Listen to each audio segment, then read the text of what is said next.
FM, New Haven's home for community radio. I'm Mubarakah Ibrahim, and this is Mornings with Mubarakah, where we talk about national issues from a local level through a lens of diversity.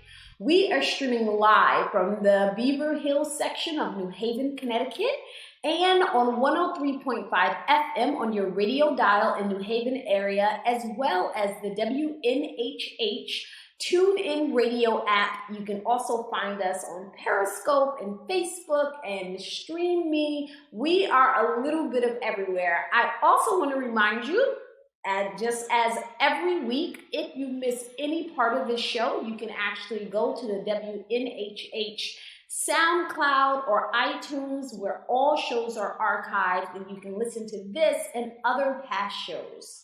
I want to thank you for joining me this morning, and today we are in for some really good information for parents who are dealing with the whole upheaval of school being out and being thrown into homeschooling, all right? So because of the situation that we are in with COVID-19 and the pandemic of the world and trying to, as they say, flatten the curve, here in New Haven, we have suspended schools. And so whereas homeschooling was looked at something as kind of like alternative, now all parents have been thrown into this world of actually having to take very personal responsibility of schooling and educating their kids themselves. So we're going to talk about this today. We're going to talk about how to navigate it. We're going to hopefully get some great advice. So I have with me Carrie Maxwell. Thank you for joining me. So Carrie Maxwell is a math educator and has been teaching for over 19 years. He currently instructs at the University of New Haven. He is married to Dr. Abigail Maxwell and the father of their 5 beautiful children, and they live in West Haven, Connecticut. So you are right in the thick of it with us. Thank you for joining me and hopefully shedding some light and helping parents on how to deal with educating their kids. So first, let's start off with, how old are your children? My oldest is 14. My son second one is 11. The next one is 6, 4, and 1. Wow, so you got a big, gigantic range. Now, is the 14-year-old in high school yet? Yes, she is. Oh, wow. Okay, so you're dealing with everything from preschoolers all the way to high school. But you are an educator by profession. So was the transition, so tell me about this kind of like transition. Let's kind of start from when schools began to close down. How did you explain to the kids that, hey, now you're going to have to stay home and not go back to school? Did they understand what was going on? Yes, they understood what was going on. Their school did a pretty good job of keeping them abreast on what was taking place. So they were very much aware. Okay. And how did they take the news? Did they take it differently per age? No, they were actually quite excited to be home with each other. Oh, awesome. Good. And so how many, it's been what, about a week and a half now, right? Yeah, week and a half. Yeah, moving on close to 2 weeks. Okay. So when they came home and they knew why they were going to be home, did they understand like how long they're going to be out of school? That they don't know exactly when they're going back? The older two, yes. The younger ones, their concept of time is still developing. Okay. So they just take it one day at a time. Okay. They just know that, they're not going to school right now. I'm not sure if they understand the whole idea of it possibly going to June or end of May. Now, so what are some of the, when the school canceled and they contacted you as parents, what are some of the resources? Did they give you resources? Are the teachers doing things online, or are parents like given at-home packages? Like, how did your children's school deal with giving you resources in order to continue their education at home? Yes, the schools have done a very good job. They've been using Google Classroom. Okay. They've been using Zoom, and for the pre-K 4, they give you the option of using the online platform and or packets. And we opted for packets for my pre-K 4. Okay. All right. And with those packets, how did they take? So let me say, I actually homeschooled my kids by choice for 10 years, right? And every kid is a little bit different. Are you finding that they like take to it in a different way? Do you have any resistors? You know, it's interesting. They're pretty good about it. Yeah. During the day, we have our stations, and they follow the schedule. They do pretty well. Right. I must say, I gotta give you that. So that was one of my questions. Did you give them any break between, oh, we're going to just give you a couple of days to just like hang out, consider it a vacation, or Monday morning, did you start them straight into schooling? We did start straight into schooling, but I must say that a good friend of ours, she homeschooled also. She homeschooled her children, and she gave me some great advice. One of the things she told me is, it doesn't need to be all day like school is all day. And so we've been running from 8 to 12. Okay. So in the morning we have, a huddle, whether you call it worship or getting together, setting the expectations for the day. Okay. And then we have our breakout where everybody has their own stations. Okay. And from 8 to 12, we work it like that. And do you find that they can get pretty much all of their schoolwork done between those hours? Oh yeah. It's plenty of time. Okay. So are they waking up kind of like the same time that they normally would if they were go out to school? Have you tried to keep them pretty much at the same schedule that they're used to? The schedule is similar. I have them waking up about 45 minutes later than they usually wake up. Okay. But it's still similar, because I think structure is still important. It's that even though we're not in the school building, the routine, I think it's good to maintain the routine, particularly because we have our families on the larger side, so systems are important. Okay, is that how you manage all the kids? Making sure everybody has a system. Yeah. Awesome. Do you do it in a very structured way? Like, do they have to get up and get dressed, or can they keep their pajamas on? Do they have to eat first? Like, are you like, how strict are you being? So the schedule that we have at home is pretty much still in effect. Okay. So you get up, and you go through your morning routine, taking a bath, having breakfast. We have our morning huddle. We set the expectations for the day, and then we break out. They can't be in their pajamas. No. Okay. They have to be in uniform. No, but you can't be in your pajamas. You take a bath, and you dress appropriately, and they are reminded. So now from 8 to 12, you're in school. Okay, all right. Because the temptation they have is they love to play. And since they're all home now, they will play. So the expectations have to be made clear. It's school time now. And they respect that. And they go in their respective quarters. Okay. Now, you're the primary schooler? Dad's the teacher? Yes, for the most part. My wife plays a supportive role in that. but pretty much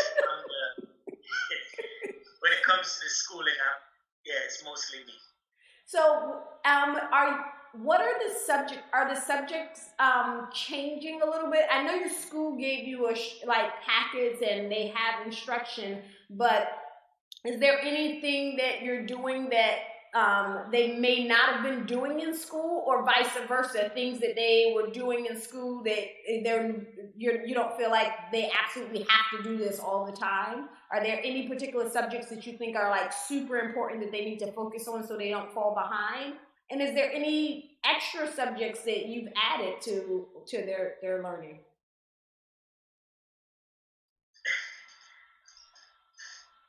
I may have a little bias, just to put it out there, but I do think math is very important.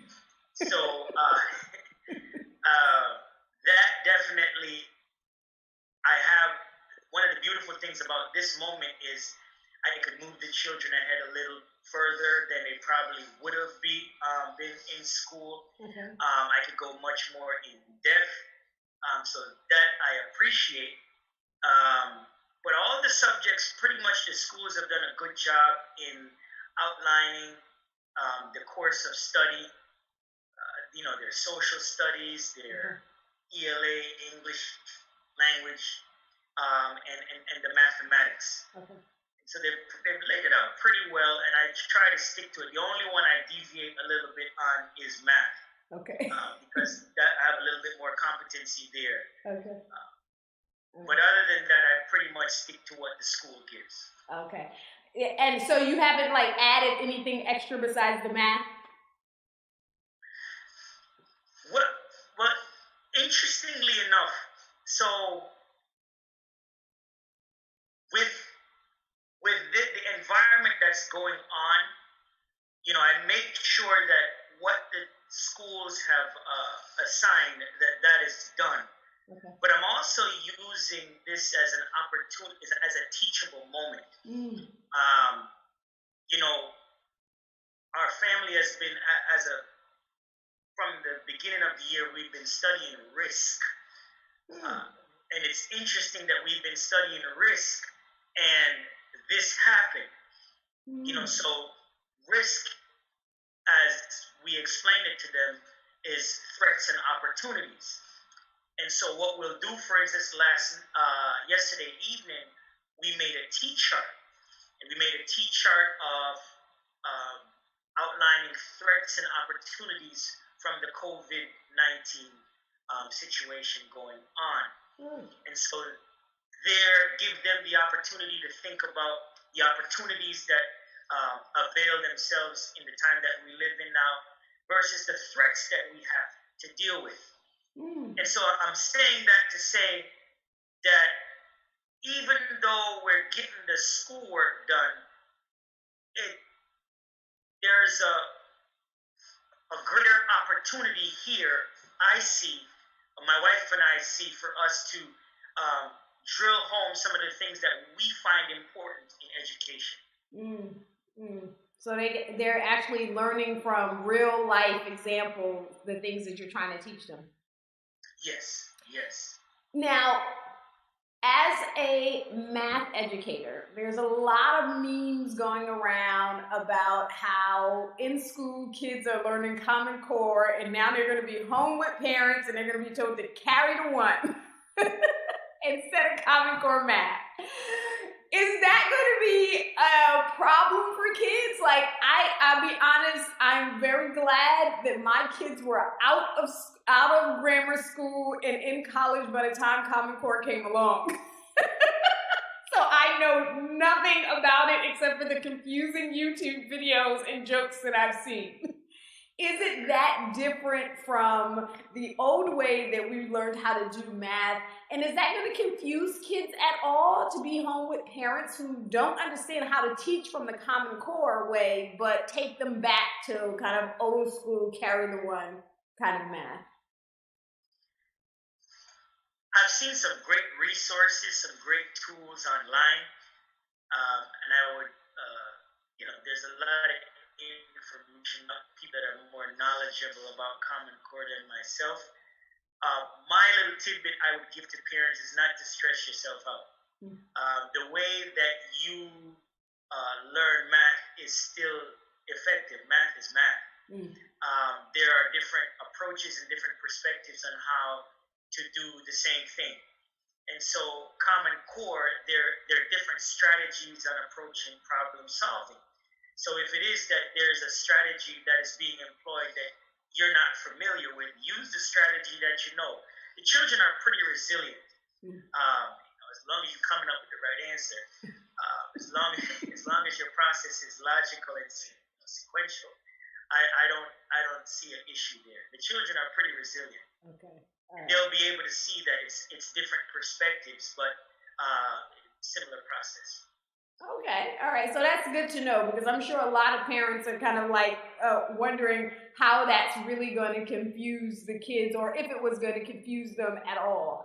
So when it comes to just parents implementing the schoolwork, do you think that it should be student guided? Like, if a kid is saying, like, I don't want to do this subject, it's super hard for me, and the parents is having a difficult time with it, how do parents handle kind of like that difficulty that they've never had to handle before, right? It's always been the teachers who've been, kid don't understand it, either they take extra time or they don't take time at all. How does a parent handle kind of like that difficulty of kids that are challenged? That's a very good question. I'm going to tell you what we do. So, get a little philosophical here. There's I think two main perspectives of education. There's education from the literacy perspective, and education more that is character value based. So the perspective, the literacy perspective emphasizes reading, writing, and arithmetic fluency. The character-based perspective subsumes literacy. So literacy is important, but more important than that is character and values. That's the primary that drives everything else. So I'm saying that because just like what you're suggesting about some parents having maybe a difficult time, students having issues with the subject, I would suggest that, I would say for us, before we jumped into the academics, we start to give a bigger perspective of what is going on here. My parents are in their 70s, and they've never seen anything like this in their lifetime, right? And so we have to take time. A part of this education process, a part of this homeschooling process, we want to take time to get the children to process really what's going on. Process the situation. I was looking in the news and reading all these different epidemiologists giving their thoughts on where we are. I even heard Bill Gates saying that this thing is 6 to 10 weeks before it comes to some semblance. And I think we have to give children the opportunity to really wrap their brain, to process really what we're going through. We're seeing unprecedented moves with the Fed, and everywhere where we look around, it's historical moves. I think we got to give the children the opportunity to process this. And I'm saying that because if your child then is having difficulty processing, let's say, a science project or a reading project or a math project, take a time out and take the opportunity to connect, to bond, as well as to process the moment. Because, we're thinking, like, this thing is huge. I mean, taken out of school, being in the house, you're used to being at school from 8 to 4 for some students even longer. And all of a sudden now, you're in the house with mommy and daddy all day, every day. And so take the opportunity if the child is stuck on something to paint a bigger picture and to use the opportunity to do things that you've never done before or you don't usually get the time to do. Art, playing, board games. Sometimes, because of the nature of how our society is, we've gotten so busy, and I was given those two perspectives of education.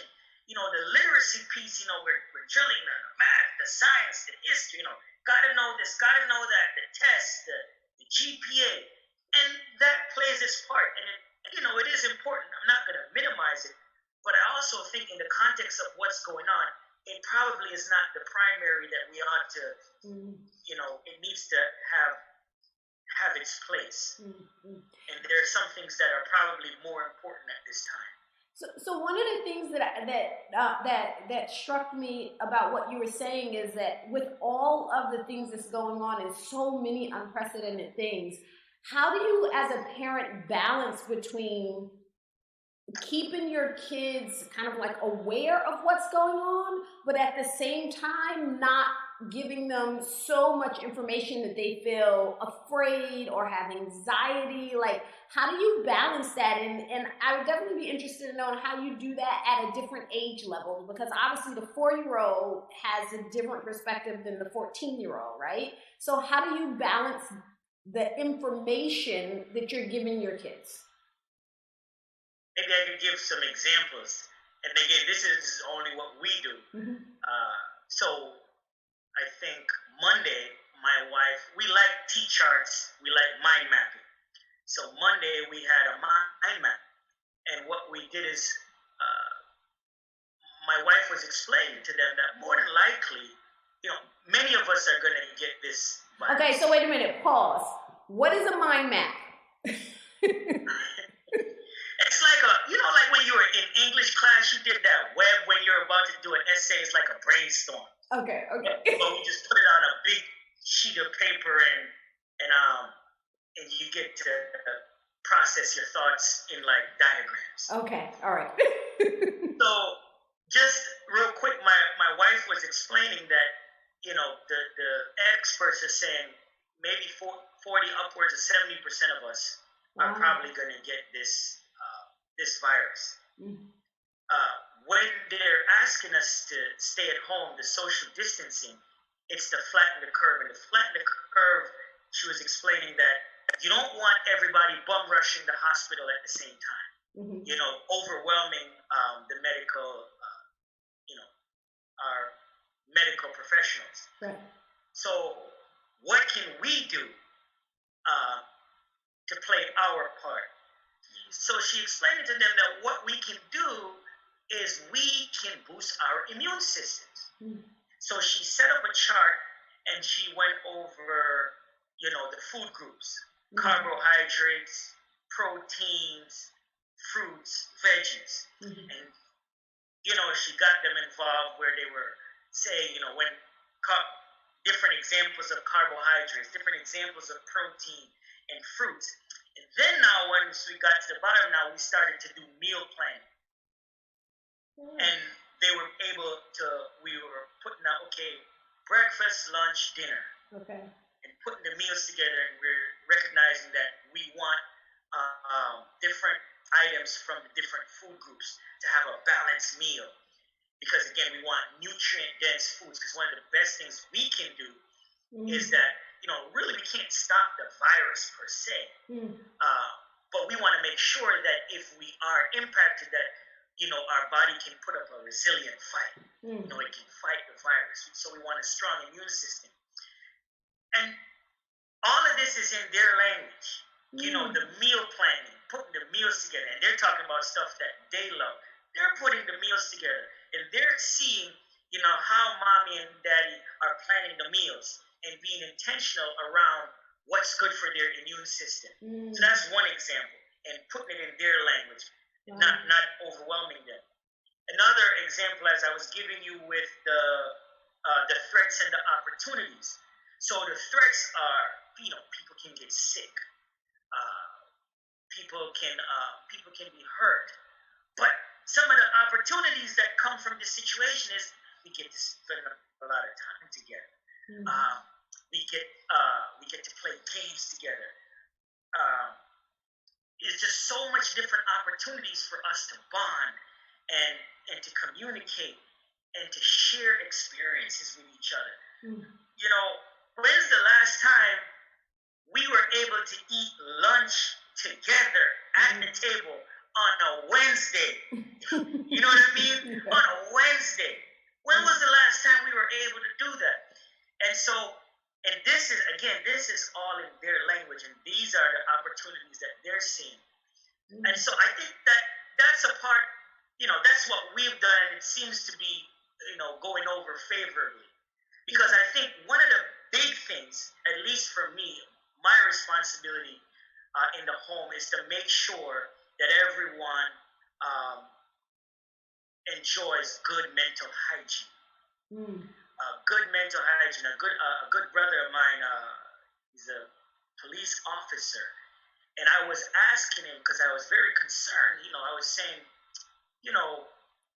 students are out. How are things going? Are you busy on the beat?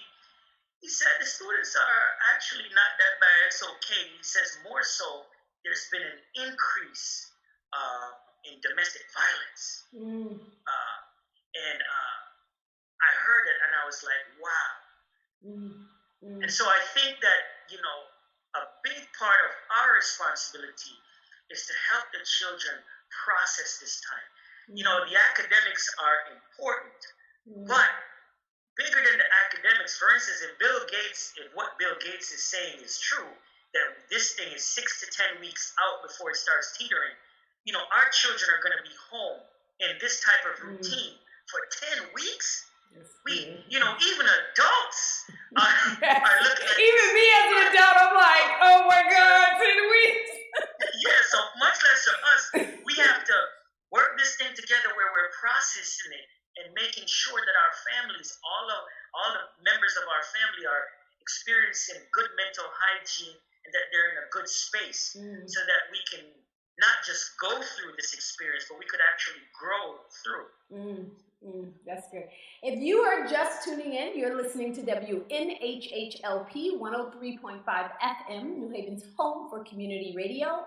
I'm Mubarakah Ibrahim, and this is Mornings with Mubarakah. We are talking to Carrie Maxwell, who is a parent of 5, as well as a math instructor at the University of New Haven, and we're talking about navigating through the homeschooling parenting experience now in the midst of a pandemic and having the kids home all day. And that was actually it actually answered my next question, which was keeping the kids kind of like emotionally strong and stable throughout this process. When you're thinking about explaining to them kind of like how long they're going to be home for, is it something that you're just doing kind of like day by day, or only like allowing the older kids to really know the impact of this may be? And how are you communicating differently with your different age ranges? That's a good question. Actually, we haven't done any. For the oldest one for high school, yes, because she actually attends boarding school. Okay. So So this is really different because she was staying there as well. So she had to come home. Wow. Okay. Right. So that had to be, we definitely have to, and she's old enough, she understands. For the others, we haven't really spoken about the time. Okay. Again, because 4-year-olds, 6-year-olds, their concept of time is still developing, right. And so that it reaffirms the idea I was communicating just a while ago. I'm not telling them about 10 weeks. Okay. My thing is, I want to make sure that every day they get up, that they're in a good space. Okay.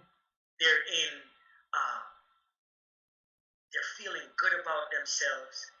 They're looking forward to the day, and they're appreciating every moment of the day.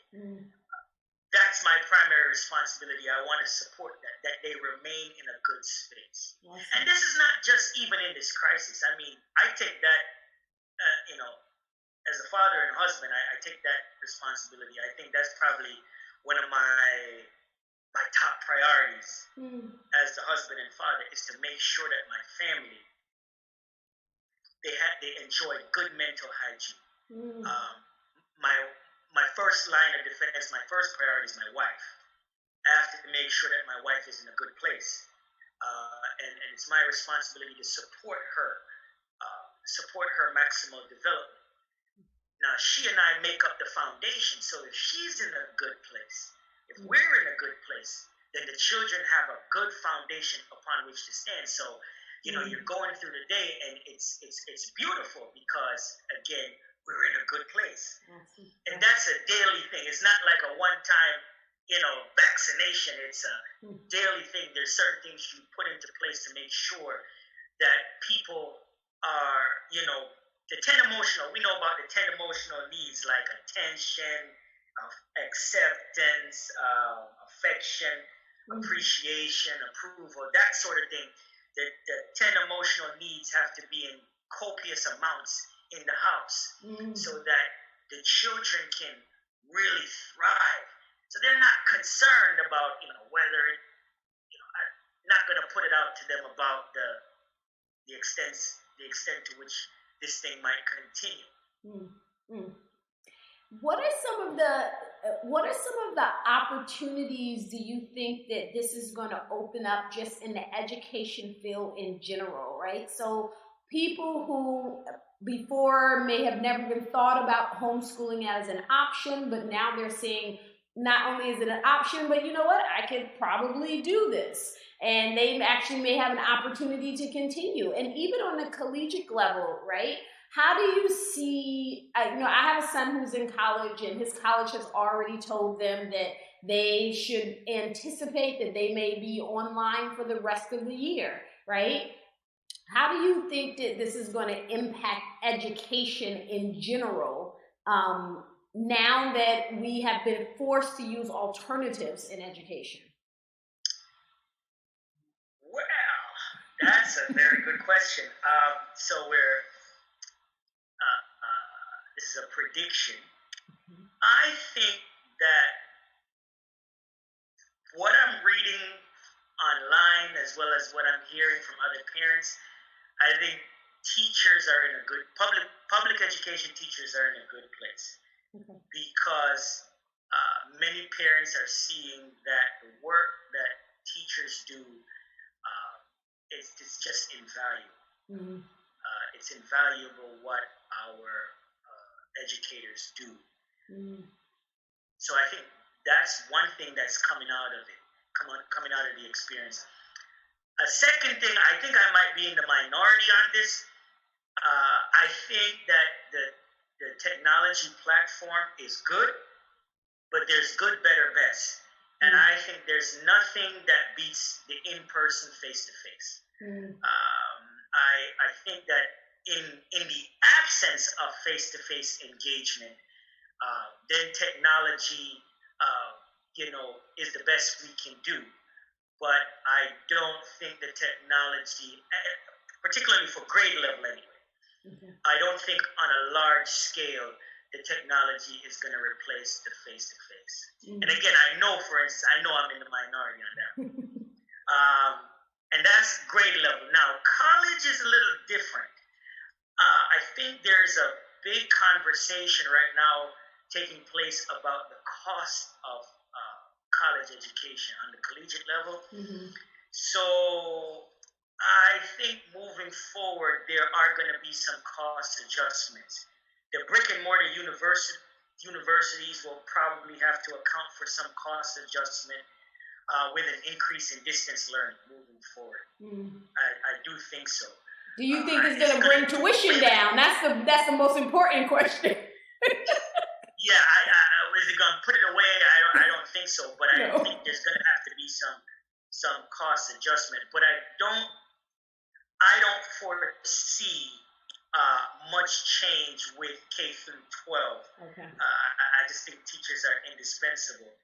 Mm. And what may happen though is that the technology platforms will be more integrated into the lesson planning. And so even case in point, in our urban areas, I think there's going to be some planning around ensuring that all children have access to some technological platform in case of the event of something like this happens again. I think there's going to be planning around that. But I don't foresee too much shift in the K through 12 per se. So a couple more questions. In terms of parents who may enjoy this homeschooling experience, how would you tell somebody to kind of like, how do you explore whether this is something that some parents may say, hey, you know what, I actually stay home and I enjoy this and I'm going to continue to homeschool my kids. Is there kind of like things that you should look for, that this is a good idea, this is not a good idea? Like, how do you think parents should navigate that? Our experience has been, I have thoroughly enjoyed being with my children these 2 weeks, and I think I'm just loving the time. However, I have to be honest with you, I am not a pre-K4 teacher. I am horrible at it. Is he learning something? Hopefully. But pre-K is just not me. I'm looking at some, I look at exemplars of teachers, and I am doing a horrible job. But I think there are advantages to homeschooling. I definitely see some key advantages to homeschooling: the flexibility, the ability to create your own path. There's just quite a bit that you can do at home. However, because of, remember I was giving you those two big perspectives in education, literacy and character. A big part of education for me is socialization. Socialization is a key part of education. And so if a parent is considering homeschooling, my question I'm going to ask them is, how are you going to facilitate the socialization piece? And the way they answer that question will determine if it's right for you or not. That's an interesting perspective. Yeah. Okay. Do you have, so we are towards the end of the show. The time goes so fast. Do you have any, so two things I'm going to ask. Do you have any resources you think that would be good for parents to know about, that they can supplement with, or that can help them along the way? And what advice would you give parents who are thrown inside of the midst of now being a teacher? Resources, I say there's an abundance. As a matter of fact, in the day and age we live, I think there's too much. It's overload. If you just go on any search engine and just put in whatever you want, it's at your fingertips. As a matter of fact, I think the overload is one of the things that's causing the anxiety. Because you look at it and there's so much I should be doing. It causes anxiety. So I really don't have anything additional that I think parents don't already have at their fingertips. Advice in terms of, I think of 9/11, and now I'm reading 9/11 in the textbooks, and I see how some authors characterize the moment. And I'm using that as an example to say that we're living in a seminal moment in Earth's history. This has never happened, and I don't think it's worth emphasizing. Process the experience with our children. I was reading, and they were saying one of the things we can expect, just as an example, is that in probably December, January, we're going to have a baby boom. And so if you have a baby boom, probably around 2040, that graduating class is going to be a huge class. And so I'm telling the children, okay, how old will you be in 2040? Wow. And think about it and know, okay, in 2040, when you look back, there's a big class, graduating class, that happened when Rona was in effect. So I think a big part of this thing is to process the experience with the children. Literacy is important. Math is important. Science is important. But there are other things that are more important, like the time you spend with the family. If the way society is running now, we're too busy. And if you're too busy for family, you're too busy. And so one of the opportunities that this moment gives us is to slow down. Slow down. Enjoy each other's company. Sit and actually listen. Put the phone down. Turn the computer off and actually listen to each other. And, enjoy the moment. Awesome. And that would be my question. If you don't understand the science lesson, put it down. And talk about what you do understand. Thank you very much.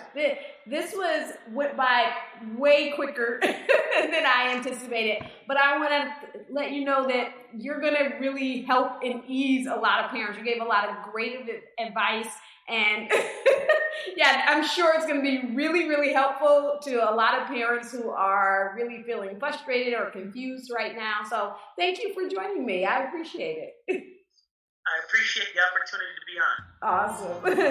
So if you've been listening, you have been listening to WNHHLP 103.5 FM, New Haven's home for community radio. This has been Mornings with Mubarakah, and I want to remind you that we are here every Wednesday morning at 10 a.m., and you can find all our shows archived on WNHH, on SoundCloud, and iTunes. And as always, go about your week to be a voice and not an echo.